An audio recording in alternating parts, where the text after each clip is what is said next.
Hello, hello, hello. It's me again.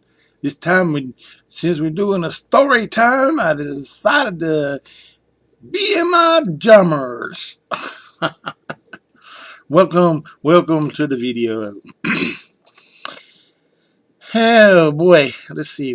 Oh yeah, this particular story time is about one of the times when I got on my mom's last nerve.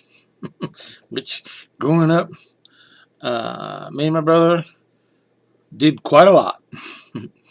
uh, Me being 2 years older and the oldest of all four kids, I was supposed to set an example, but my brother was 2 years younger than me, and we didn't get along good growing up. We was all the time arguing and fussing because he always wanted to butt in and do what I was doing, and I wanted to do my thing without him being tagging along. And of course, we get along fine now, but back then we was all the time at each other's throats. And this one particular uh, rainy day, we couldn't go outside and play, so we was uh, chasing each other and around the house and just slapping and punching and chasing each other through the house and rolling in the floors of wrestling and to stuff because he'd always try to beat me, but he never could. And to this day, he probably still wouldn't be able to because I just sat on him. But anyway, this particular day we was rolling around fussing and I was punching him, he was a punching me, and he was grabbing in my hand, I was grabbing in his hand, he was a hollering and screaming and we was rolling around and chasing and eating up in the kitchen. And the downside to that was mama was in the kitchen doing dishes. So we get into the kitchen, we're punching and going at it real fierce. Next thing I know, Mama humped over the sink and she's like, Lord of mercy, what have I done? What did I fail with these two boys, Lord? What have I done to deserve this? And just a wailing and a carrying on, and of course we just froze. I mean, just froze. And she was going on, then she said, uh, I went through the shadow of the valley of the death twice to bear you boys, and this is how you treat me. I'll spend half my life in labor, and you treat me like dirt. And she was just going on and on and on. And then the phone rings.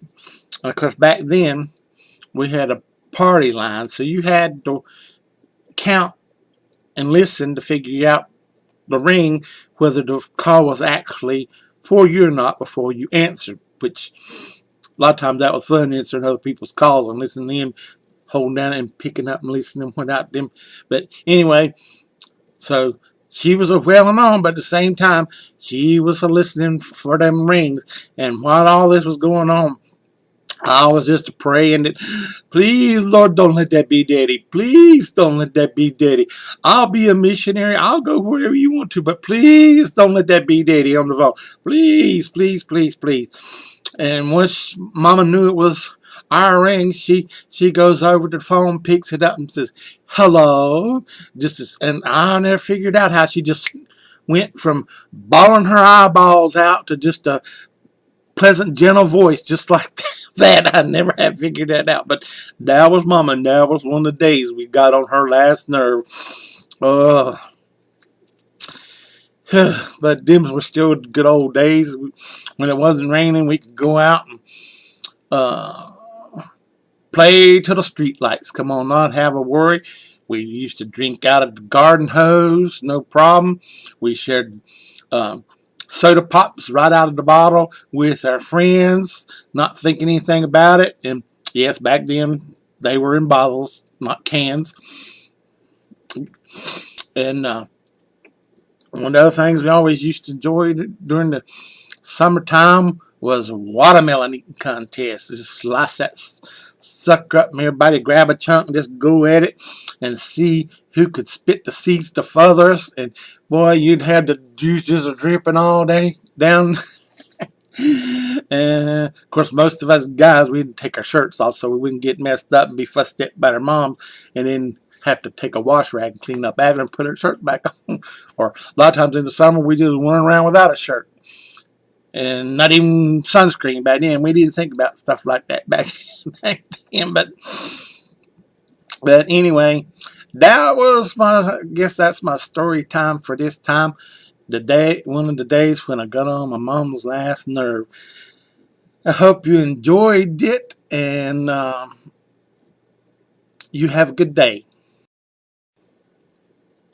Oh, I've forgotten one of the most important parts. Thankfully, the phone call wasn't my dad, so we were spared a spanking that particular day. I thought I'd better come back to let y'all folks know that. Have a blessed day.